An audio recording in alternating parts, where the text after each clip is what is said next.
Talking Supply Chain. In each episode, top supply chain industry professionals and the nation's top thought leaders join host Brian Strait and share their unique insights to help supply chain managers stay one step ahead of their competition. This is Talking Supply Chain. On Wednesday, January 3rd of this year, shoppers in Target stores and Starbucks locations nationwide resorted to pushing and shoving, trying desperately to get their hands on special limited edition 40-ounce Stanley Cup tumblers in pink and red shades for Valentine's Day. Hello, and welcome to this episode of Talking Supply Chain. I am your host, Brian Strait, and today we are going to talk about the impact that special promotions and viral social media trends can have on your supply chain and ultimately your business success. While many businesses may never be able to react quickly enough to a viral, and let's be totally honest here, usually temporary social media trend that creates an insane demand for your product, there is technology available to help supply chains navigate some of the complexities of viral demand for your products. Joining me today to discuss this is Sid Praish, Vice President of Crimson Logic. Welcome, Sid. Glad to have you with us. Thanks, Brian. Glad to be here. To get started, we'll get into this trend quite a bit in a minute. But can you start by just kind of tell a little bit about yourself and who Crimson Logic is and what you guys do? Sure. So I'm Sid. I am the head of Americas for Crimson Logic, and I oversee the overall operations and business endeavors for all of the Americas, including the Caribbean. Prior to working for CL, I was a tech analyst at McKinsey in India, and I'm a proud Tar Heel, where I did my master's in business from UNC Chapel Hill. Now, Crimson Logic is actually a Singaporean company. It was established way back in 1988 and is part of the PSA Group, which is one of the world's largest port operators. So you can say trade is in our DNA. But we are a global tech company focused on digitalizing and simplifying global trade. So there are four basic pillars where we do digital enablement: trade compliance, ocean freight management, port operations, and government services.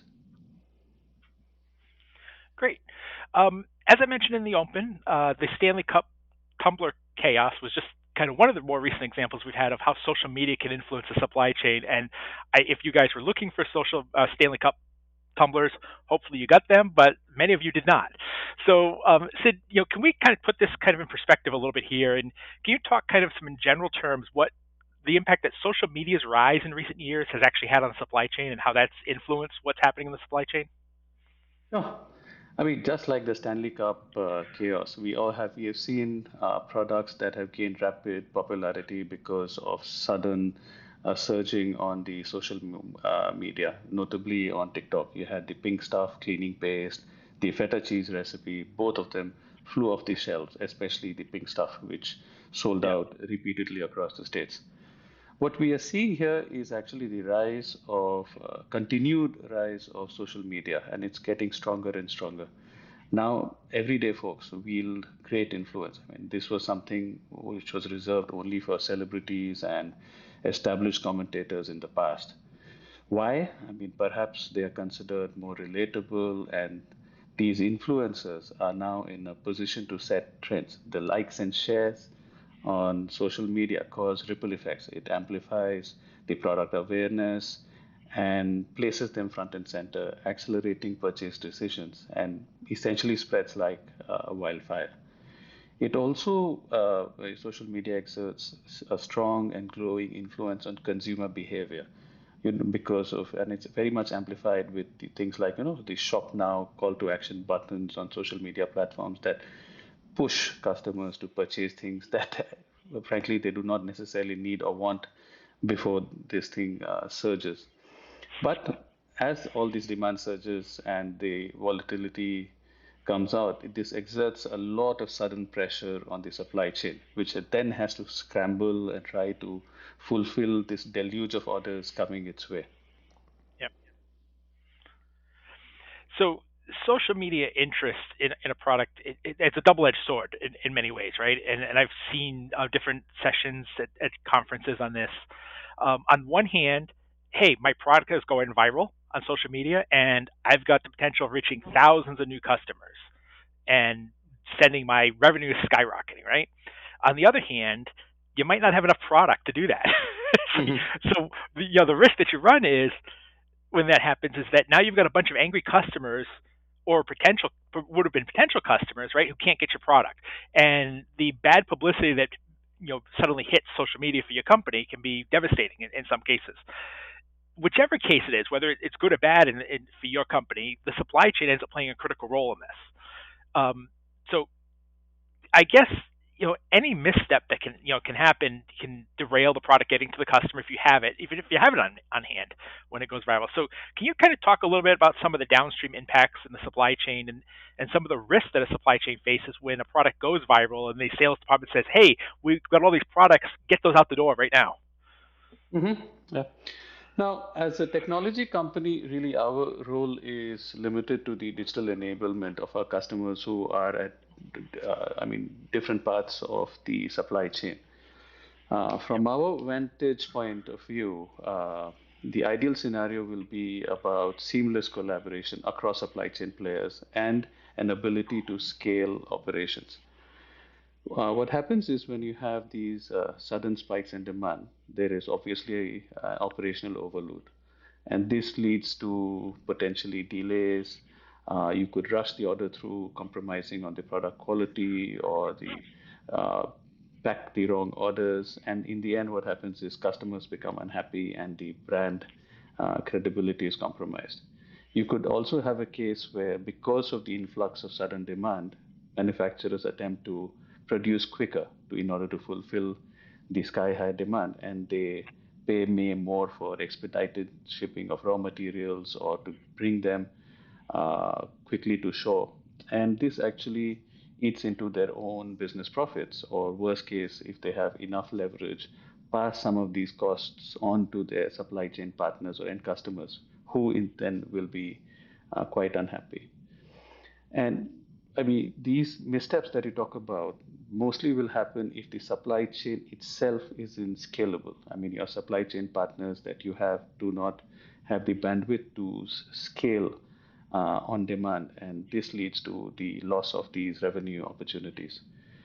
Then there are the standard ones, like you basically have miscommunication, things like incorrect customs filings and compliances, supplier stockouts, etc. So yeah, there are quite real and tangible effects.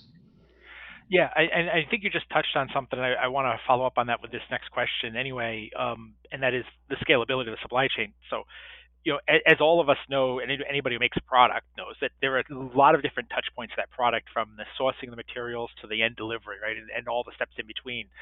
So, is there any way for an organization to make sure that your supply chain is prepared and can handle that sudden demand when its product goes viral? I mean, is that I know the whole idea of something going viral means that we don't know that it's happening, but is there a way to have a supply chain that's flexible enough and scalable enough to be able to handle that situation?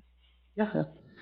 The only thing you can do is to plan for it and safeguard your business. So it's wise to actually build your supply chain's resilience and reduce its vulnerabilities. Mhm. So one of the things one can consider is building flexible supply chains. So forge strong alternate relationships with different partners, be it suppliers, distributors, retailers, logistics companies, warehouses, so that you have the ability to tap on those resources of some other partner and not have to pay sky high fees. So establish perhaps a primary, secondary, and even a set of tertiary suppliers for each of them. You could have agile manufacturing process, look at actually maintaining strategic inventory buffers and locate them near demand centers. The key is to prepare beforehand, before the product even gets viral. You can use predictive analytics, something like you monitor social media, market trends, customer behavior patterns, and see if you're able to at least anticipate potential viral trends. Nobody can really predict what will go viral, so what we can do is make sure the supply chains are more agile, and you are prepared for it just in case, so that you are able to activate them and scale up as and when required. Yeah. You mentioned you know predictive analytics, right? And I think many supply chain people are familiar with some of that and deal with that. But one thing you mentioned that I'm not sure that many of them are is social media monitoring, right? And there is some cases, hey, sales and marketing are having a big promotion, they can let you know even though they don't always do that, right? But they can let the supply chain know that, hey, we're planning this big promotion. Supply chain can be prepared for that. The item that goes viral on social media on TikTok that everybody suddenly wants is much more difficult to monitor and prepare for. So, is there a way for supply chains? Should supply chains be incorporating social media monitoring into them, even though that you may look at that and say that, hey, that's a marketing relate task there, or is it a matter of supply chains maybe working more closely with marketing to monitor these types of indications? Yeah, I mean, 100%. They have to kind of go into social media monitoring. I mean, a typical supply chain playbook has over the years been either a pattern based, huh? Like things like seasonality, you know, holiday seasons are coming up, or it's reactive. Orders are coming in and you respond to it. But when we get into the realm of social media monitoring, we are now talking about being proactive. Supply chain professionals should work closely with marketing and tech in order to kind of put in the appropriate social listening tools to gauge things like upticks in product demands and assess potential product virality by monitoring the amount of chatter engagement that's going on, the content of the chatter, and the sentiment analysis. And then use sophisticated AI based software tools to establish threshold triggers and patterns based on which actually the procurement orders places orders proactively even before the trend actually reaches its peak level. Yeah, yeah. So I mean that's something that I think supply chain leaders need to think about, right? And they oftentimes don't. I mean, I can't. I struggle sometimes understanding how certainly proactive ones and really good ones probably already thinking about this, but there's a lot out there that simply are not thinking about social media and the impact that actually has on their jobs on a day-to-day basis. Mm-hmm. So, um, when it comes time to move product, and let's say, hey, something goes viral, it's time for us to move it and get it to the customer. Most organizations they have their preferred carriers that they use to move their products.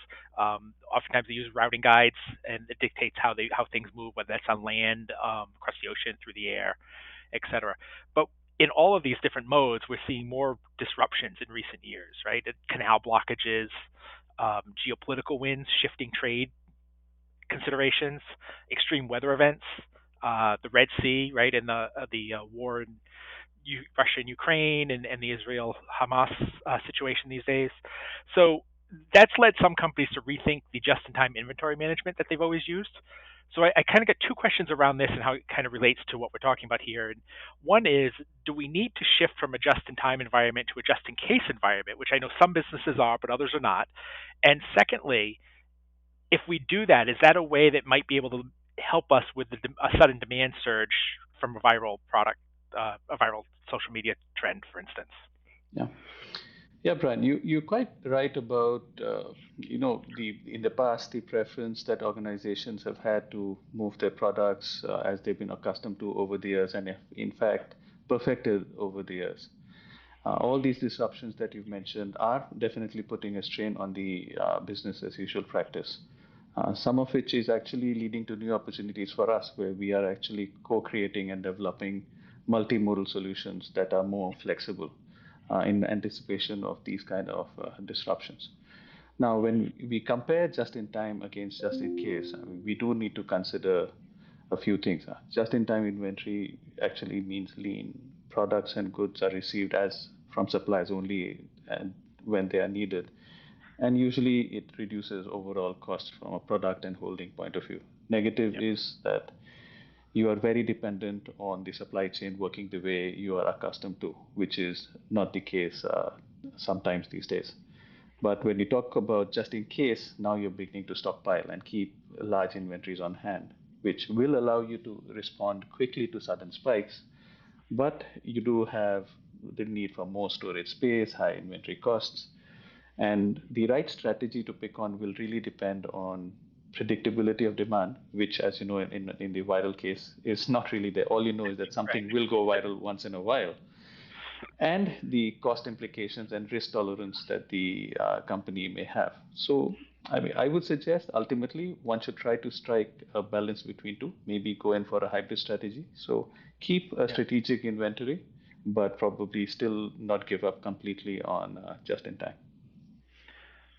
Yeah, I mean, look, I mean, if you follow a just-in-time uh, plan, right? I don't know that you would ever be able to meet a viral demand, Yeah, in that case, exactly. right? Right? I mean, Exactly. because you're not gonna have the ability to do that. Mhm. And like I said, if you do just in case, that means you're carrying more inventory. There's cost there, and it may also mean that you end up discounting product down the line because you have too much of it because it never went viral, right? Mhm. So there are trade-offs there that need to be done, and not every product is ever going to go viral. I mean, certainly if you're a maker of tools, they're probably not going to go viral. But certain things like the Stanley Cup, that has the potential to do that. So I imagine that some of that is probably also understanding your own product and the customer base as well, right?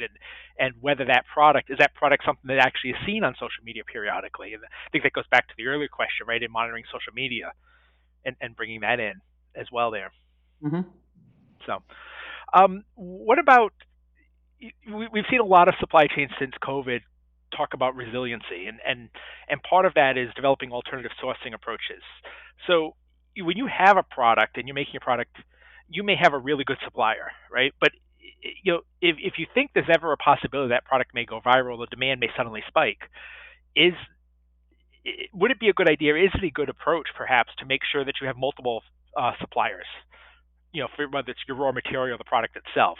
Um, One, it obviously builds resiliency in the supply chain, but would that help protect against a viral demand or a sudden spike in product demand? Okay. No, I mean, as I mentioned earlier, I mean, it is a volatile and unpredictable climate, and the key is to engage on alternating sourcing relationships.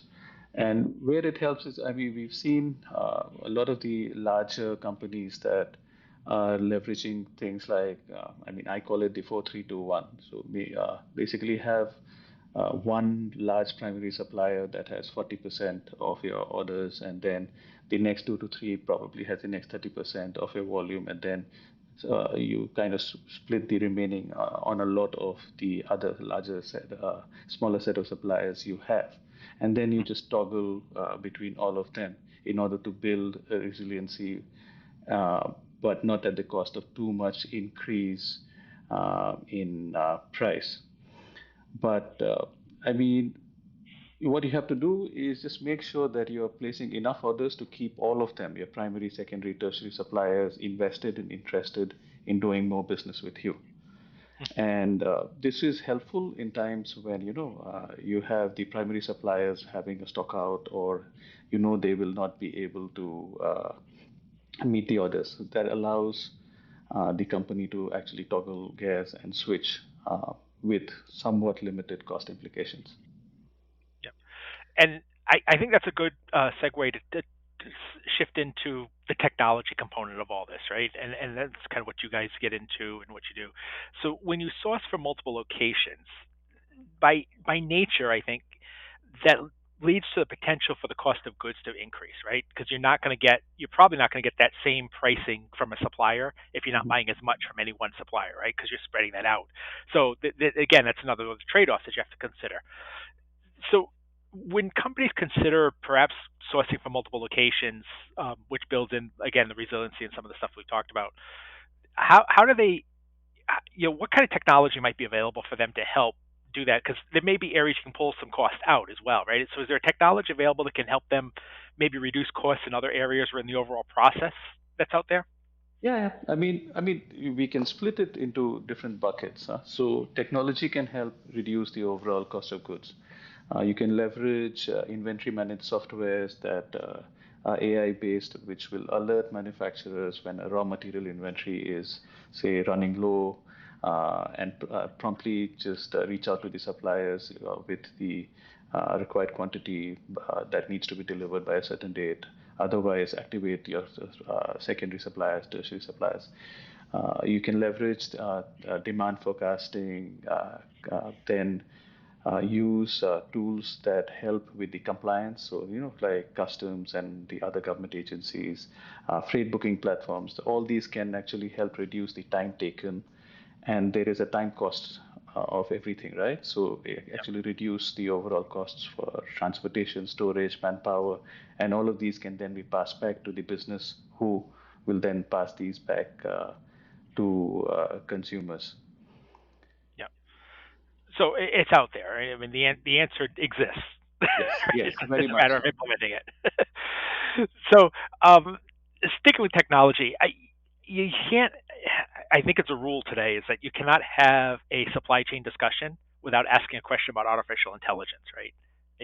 I think that's the rule these days. So Mhm. here's my AI question: what role is AI playing in assisting with some of the demand forecasting execution of supply chain planning? And does it play a role? Can it play a role in helping identify potential viral product demand? Yeah, I mean, AI plays a pretty big role already. You use software, AI-based software, to actually analyze and pass through the amount of data that actually is humanly one can't actually consume and actually predict the changes that are happening in the landscape in real time.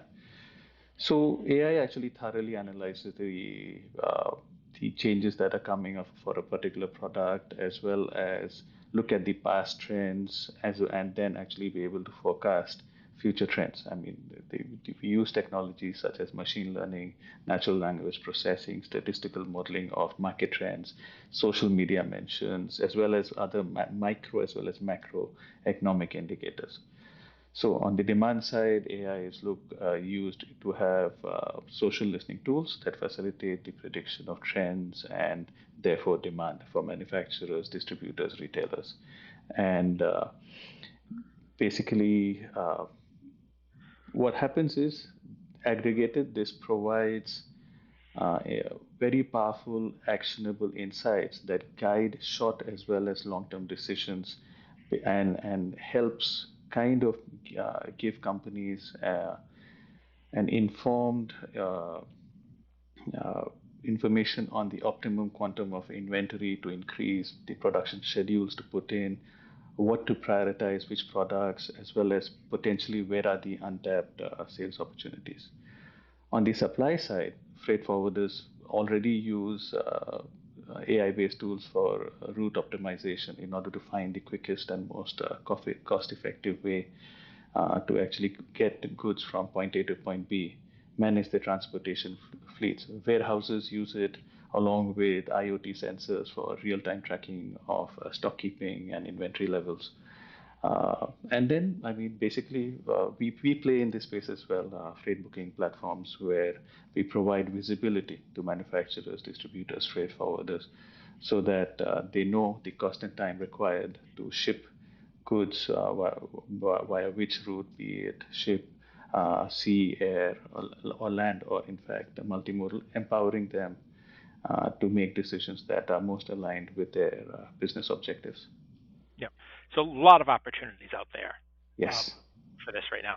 So I guess with that, I guess the next natural follow-up question simply is that do you have any recommendations when it comes to AI integrations on the the scope, scalability, timeline of an AI launch in your organization? Sure. I mean, I can just build on what I mentioned earlier, things like demand forecasting and inventory management. So, I mean, you have to look at integrations. It's very important to have real-time data flow from system to system, no gaps, and very high levels of accuracy. Companies can aim to integrate the AI demand forecasting and inventory management tools using things like ERP systems so that all parts of the business process, finance, sales, production, is aligned, and you have a unified view of the business operations and have accurate forecasting. CRM systems so that you have insights onto customer behavior patterns, preferences, and demand trends. Transportation management systems so that you are able to predict the best routes and methods for moving the products from point A to point B, improving your planning and execution process. The scope will very much depend on the specific objectives and the needs of an organization.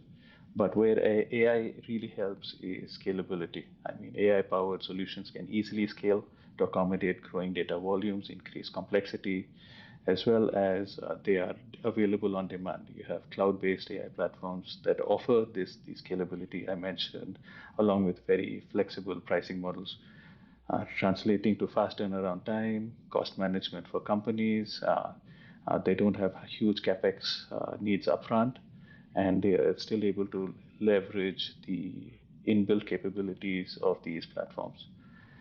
Timelines, it would depend on factors such as whether all the data is available or not, or how much time it will take to actually get it, how complex is your supply chain, as well as the organizational readiness. So typically, you would start with a pilot project and then do phased implementations, adding more and more systems. Make sure that you have a solid cybersecurity architecture in place as well, because the more data you consume, you are also linking yourself with external networks. Yeah. So, and then there's also, I mean, it's not just all AI, it's still very important to form those strategic partnerships and establish supply chain resilience so that different parts of the supply chain can lean on each other as and when it's required to be able to meet surges in demands. Yep. Yep. Good advice. Really good advice. Um, these episodes go by so quick. Sid, we're just about out of time. So, um, this happens to me every week. It's like we just need to keep talking, and we just don't have time to do it. So, Sid, if listeners want to learn more, how might they get in touch with either you or Crimson Logic? I mean, they can connect with me on LinkedIn. I go by Siddharth Priyesh, or you can email me at siddharth at crimsonlogic.com, and I'm more than happy to connect and discuss anything supply chain. Great. Great. Thank you so much for your time today. I want to thank Sid Praish for joining me today, and all of you that took a few minutes out of your day today to listen to us. Greatly appreciate it. A new episode of Talking Supply Chain comes out each Thursday on scmr.com or wherever you get your podcasts, so be sure to subscribe so you never miss an episode. Until next time, this is Brian Straight, and you have been listening to Talking Supply Chain. Talking Supply Chain is produced by Supply Chain Management Review and Peerless Media. You can find it on scmr.com, supplychain247.com, iTunes, Google Podcasts, or wherever you find your podcasts. For more information on this topic or to sign up for our weekly newsletter, a print or a digital subscription to our publication, visit scmr.com. We hope you will join us for our next episode. For Supply Chain Management Review, I'm Brian Straight, and thank you for listening.